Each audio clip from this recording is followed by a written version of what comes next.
Hello বন্ধুরা, সবাই কেমন আছো? আশা করি সবাই ভালো আছো, সুস্থ আছো। তো নিয়ে চলে এসেছি আবার একটি নতুন ব্লগ তোমাদের জন্য। তো আজকে আমরা বছরের প্রথম দিনটি কিভাবে কাটালাম সেটি তোমাদের সঙ্গে শেয়ার করা হয়নি, আর সেটি শেয়ার করার জন্য আজকে এই ভিডিওটি তোমাদের সামনে তুলে ধরছি। এই ভিডিওটি আমার বছরের প্রথম দিনের।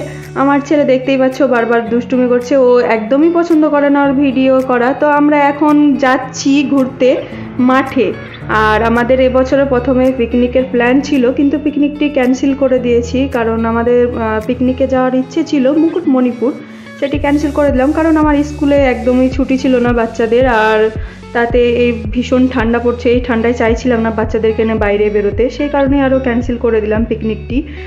আর বছরের প্রথম দিনটি আমি কিভাবে কাটাচ্ছি দেখো, একদম ঘরে বসে বোর ফিল করছিলাম ভীষণ। সেজন্য আমার বর বলল চলো বছরের প্রথম দিনটি একটু চলো সর্ষে খেতে গিয়ে তোমাদেরকে টাইম পাস করে নিয়ে আসি। সেই কারণেই আমরা যাচ্ছি এখন সর্ষে খেতে, ফটো তুলতে প্লাস একটু ঘুরতে। আর আমার বাচ্চারা ভীষণ এক্সাইটেড, কারণ ওরা ফার্স্ট টাইম যাচ্ছে আজকে সর্ষে খেতে। অবশ্য কোনোদিন মাঠে যাওয়া নেই, আমিও ফার্স্ট টাইম যাচ্ছি এখানে ভাড়া বাড়িতে এসে বাইরে বেরোনো বলতে আজকেই প্রথম বাইরে বেরোলাম। আর আমার বর ভুল করে রাস্তা অন্য দিকে করে চলে যাচ্ছিল, আমি অবশ্য এটি রাস্তা চিনি না। আর এই বাড়িটি নতুন কমপ্লিট হলো আমাদের বিল্ডিংয়ের সামনে, তো এখানে মানুষ শিফট হয়ে গেছে। অবশ্য এদের নিজস্ব বাড়ি, আর আমরা তো ভাড়া বাড়িতে থাকি, তোমরা সবাই জানো। নিজস্ব বাড়ি কবে করতে পারবো কিনা জানি না। আর দেখতেই পাচ্ছ সূর্যটি কত সুন্দর একদম আলোকিত হয়ে রয়েছে, আর ঠান্ডাটাও ভীষণ পড়ছে জানোই তোমরা। তো সর্ষে খেতে ফাইনালি আমরা চলে আসলাম, কিন্তু সর্ষে খেতে কাছের কাছে এসে দেখলাম যে এখানে সেরকম সর্ষে ফুল নেই, সবই সর্ষে দানা হয়ে গেছে। আর সর্ষে দানার জন্য অত ফটো ভালো হবে না, সেজন্য আমরা ভাবলাম যে একটু ভেতরের দিকে যাই। আর তোমরা জানোই মাঠে অনেক রকমের চাষ হয়, এখন শীতকালে অনেক রকমের চাষ হয়। শীতকালে তোমার বিভিন্ন ডাল থেকে বিভিন্ন সর্ষে এবং গম অনেক কিছুই চাষ হয়। তো আমরা সর্ষেগুলো দেখতে পাচ্ছ, সর্ষে ক্ষেতের ভেতর দিয়ে যাচ্ছি। আমার ছেলে তো পড়েই গেল, আমি বলছিলাম যে সাবধানে হাঁটো সাবধানে হাঁটো। তার মানে রাস্তাটি এত স্বল্প যে তোমার রাস্তা পেরোতে গিয়ে ধুমধাম করে শুধু আমার ছেলে পড়ে যাচ্ছে। অবশ্য আমিও পড়ে যাবো ভাবছিলাম যে চপ্পলগুলো হাতে নিয়ে নিই, কিন্তু আমার বর বললো সাবধানে আস্তে আস্তে এসো, তাহলে পড়ে যাবে না।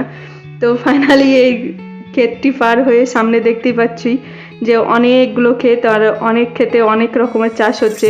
তা আমরা চলে আসলাম একটি গমের ক্ষেতের কাছে। তো গমের ক্ষেতে আসতে না আসতে দেখতে পেলাম শাক। আর শীতকালে এক ধরনের শাক গমের খেতে হয়, তোমরা হয়তো নাম জানো, আমি অবশ্যই তোমাদেরকে দেখাচ্ছি এবং বলছি। তো শাকগুলি দেখে আমার খুব ইচ্ছে করছিল নিতে। তো এখানে একটি কাকা ছিল, কাকাকেও আমি জিজ্ঞাসা করলাম যে কাকা তোমার ক্ষেতে গিয়ে দুটো নিতে পারবো? তাই কাকা বললো হ্যাঁ নিতে পারো, দুটো শাক নিতে পারো, কারণ এটি খেতে গমের খেতেই পাওয়া যায়, এটি চাষ করা হয় না। আর চাষ করে যেসব শাকগুলো হয় সেগুলো হলো ছোলার শাক, খেসারি শাক, আরও আদার্স শাকগুলো যেগুলো হয় সেগুলো হয়, কিন্তু এই শাকটি চাষ করা হয় না। তো গমের ক্ষেতে আমরা তাকিয়ে তাকিয়ে দেখছিলাম কতগুলো আছে, কতগুলো নিতে পারলে খেতে ভালো লাগবে। আর একটি শাকটি অবশ্যই তোমাদেরকে দেখাচ্ছি। আর চারিদিকে দেখতে পাচ্ছ ওই দূরে সর্ষে ক্ষেতে অনেক ফুল আছে, আর সেখানেই আমরা যাচ্ছি কিছু ফটো নেব ভেবে। তো অনেক দিন পর এইভাবে মাঠে আসলাম, আর আমার ছেলে মেয়ে ফার্স্ট টাইম আসলো এইভাবে মাঠে। ওরা তো ভীষণ এক্সাইটেড, ভীষণ খুশি যে মাঠে এরকম চাষ হয়, ওরা ফার্স্ট টাইম দেখছে। আমি তো কোনোদিনও ওদেরকে নিয়ে করতে বেরোই না, ওর বাবাও বেরোয় না। অবশ্য আমাদের জমি জায়গা সেরকম নেই, সেজন্য আরও দেখানো হয়নি ওদেরকে। তো দেখতে পাচ্ছ কতগুলো মাঠ পেরিয়ে আমরা আসছি, অনেকটা ভেতরে চলে এসেছি। আর আমি তোমাদেরকে বলছিলাম না যে কি শাক তুলবো, তো শাক আমি তোমাদেরকে দেখাচ্ছি, ফাইনালি একটা শাক দেখাবো। আর আমার মেয়ে তো বারবার ঘুরে ঘুরে হাঁটছে আর বলছে মা এটা পেরোবো কী করে, এটা পেরোবো কী করে, কারণ মাঠে হাঁটার এক্সপিরিয়েন্স কারোরই নেই। তো আমরা চলে আসলাম সেই কাকার খেতে। তো কাকার খেতে এসে এবার আমি শাক নেবো। আর কোন শাক নেবো এই দেখো তোমাকে দেখাচ্ছি, এই দেখো আমার মেয়ে নেড়ে দেখাচ্ছে, এই হলো বোথের শাক। আমরা এটাকে বোথের শাক বলি, তোমরা কি বলো সেটা অবশ্যই কমেন্ট করে জানাবে। আমরা এটাকে বোথের রূপেই চিনি। তো আমি অনেকগুলো তুলতে লেগেছি একটা একটা করে, আমার তো ভীষণ ভালো লাগছিল, আর আমি ভীষণ খুশি বোথের শাকগুলো পেয়ে। অবশ্য কিনতে পাওয়া যায়, বাজারে, কিন্তু বাজারে যাওয়া হয় না, সেজন্য পাচ্ছিলামও না। আর ফার্স্ট টাইম আমি এবছর বোতের শাক খাওয়া হয়নি, সেজন্য আমি আরও তুলতে লাগলাম। খুব ভালো লাগে আমার এটি খেতে, একটি ঘন্ট করেও খাওয়া হয়, আবার ভাজাও খাওয়া হয়। তো আমার বর বেশি ভাজাটাই পছন্দ করে, সেই কারণে আমি ভাজাটাই করব। তো অনেক বড় বড় গাছগুলি হয়ে গেছিলো, আমার ছেলে মেয়েও খেতে ঢুকে পড়েছিল, কিন্তু আমি ওদেরকে নিষেধ করলাম যে যে জমির মালিক আছে সে বকবে, গাছগুলো ভেঙে যাবে, গমের গাছ আছে অনেকগুলো, আর এগুলো ভেঙে যাবে, তোমরা এক সাইডে দাঁড়াও, আমি তুলে নিচ্ছি। তবু ওরা আমাকে হেল্প করার জন্য তাড়াতাড়ি করছিল, কিন্তু আমি ওদেরকে নিষেধ করলাম। আর আমার এক মুঠ তুললাম, এক মুঠে আমার হয়ে যাবে, আমার আর আমার বরের। আমার ছেলে মেয়ে অতটা শাক খায় না, তবু ওদেরকে আমি জোর করে ভাতের সঙ্গে খাইয়ে দিই, কারণ শাক সবজিতে ভীষণ প্রোটিন ভিটামিন সমস্ত কিছুই থাকে, আর খুবই দরকারি শরীরের পক্ষে, সেই কারণে। তো ফাইনালি আমাদের কিছু ফটো তোলা, বেড়ানো সমস্ত কিছু কমপ্লিট, আর আমরা একটু তাড়াতাড়ি চলে আসলাম, কারণ আমার ছেলে মেয়ের টিউশন আছে।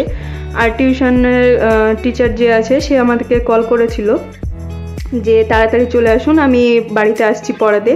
সেই কারণেই আমি তাড়াতাড়ি বেরিয়ে চলে আসলাম। আর দেখতে পাচ্ছ কোন রাস্তা দিয়ে গিয়েছিলাম, কি নোংরা, তবু এর ভেতর দিয়ে আমরা হেঁটে চলে গেছিলাম। আর এখন আবার যাচ্ছি বাড়ির দিকে। আর আমার ব্লগ কেমন লাগে তোমরা অবশ্যই জানাবে, কমেন্ট করবে, আর ভালো লাগলে অবশ্যই লাইক কমেন্ট সাবস্ক্রাইব অবশ্যই করো। সাবস্ক্রাইব বারবার করে বলছি, সবাই সাবস্ক্রাইব করো আমার চ্যানেলটিকে। তোমাদের সহায়তায় হয়তো আমি একদিন ভালো একটি পজিশনে যেতে পারবো, আর তোমরা যদি সঙ্গে থাকো তবেই সেটি সম্ভব। আর দেখতে পাচ্ছ আমার ছেলে মেয়ে জঙ্গল দিয়ে হাঁটতে হাঁটতে ওরাও ক্লান্ত হয়ে গেছে। আর মাঠে যাওয়ার জন্য সবাই জামা টামা সব প্যান্ট গুটিয়ে রাখতে হয়েছিল, কারণ যে হালকা জল থাকে মাঠের ভিতর, সেই জলে পা ভিজে যাবে বলে। তো সবাই আমরা এইভাবেই হাঁটছিলাম। আর এই যে সামনে দেখতে পাচ্ছ একটি নতুন বিল্ডিং তৈরি হচ্ছে, এখানে দেখতে পাচ্ছ জেসিবি দিয়ে অনেক খুঁড়েছে, আর অনেক মাটিও তুলেছে, তো কাজ চলছে। আর এই তো আমার বিল্ডিংয়ের একদম সামনেই।